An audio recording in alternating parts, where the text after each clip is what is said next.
Second part, section 27, 6 verses. Revelation given in Zion, July 1831.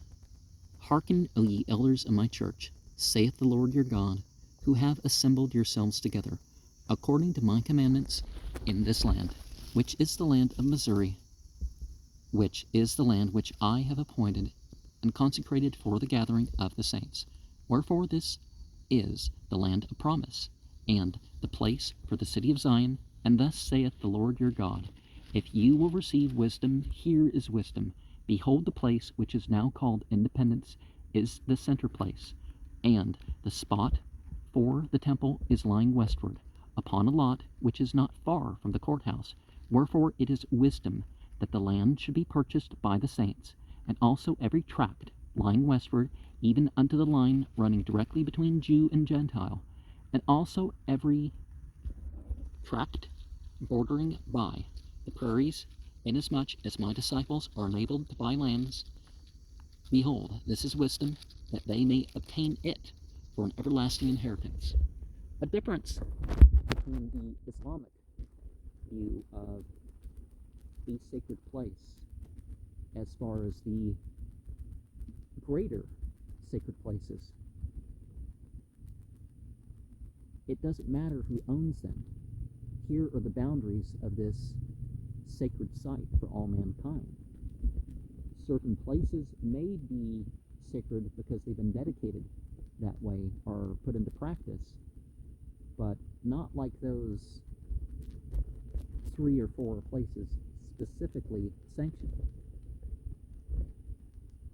And let my servant Sidney Gilbert stand in the office which I have appointed him to receive monies, to be an agent under the church, to buy land in all the regions round about, inasmuch as can be in righteousness, and as wisdom shall direct.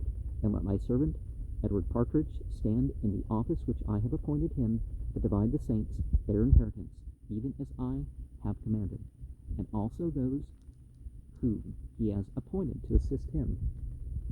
And again, verily I say unto you, let my servant Sidney Gilbert plant himself in this place, and establish a store, that he may sell goods without fraud, that he may obtain money to buy lands for the good of the saints, and that he may obtain whatsoever things the disciples may need to plant them in their inheritance.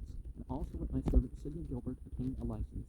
Behold, here is wisdom, and whoso readeth, let him understand, that he may send goods also unto the people, even by whom he will, as clerks employed in his service, and thus provide for my saints, that my gospel may be preached unto those who sit in darkness, and in the region and shadow of death. And again, verily I say unto you, let my servant William W. Phelps be planted in this place, and be established as a printer unto the church. And lo, if the world receive his writings, behold, here's wisdom, let him obtain whatsoever he can obtain in righteousness for the good of the saints.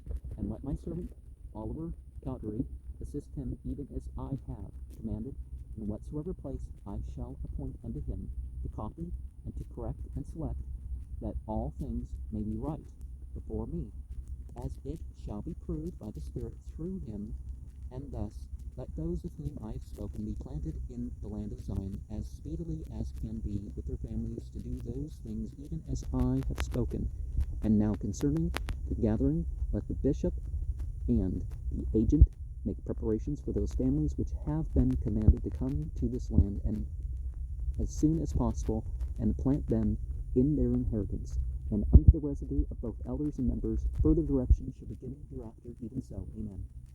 To come to this land as soon as possible. I think I inserted an extra and. One thing is you think that you get this thing of, oh, there's going to be and, but then there's not an and.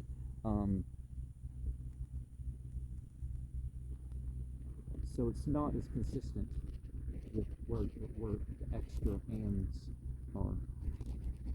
And I don't know, in later editions do they say it's not necessary to have all these ands and some of the other phrases that are unnecessary to convey the message.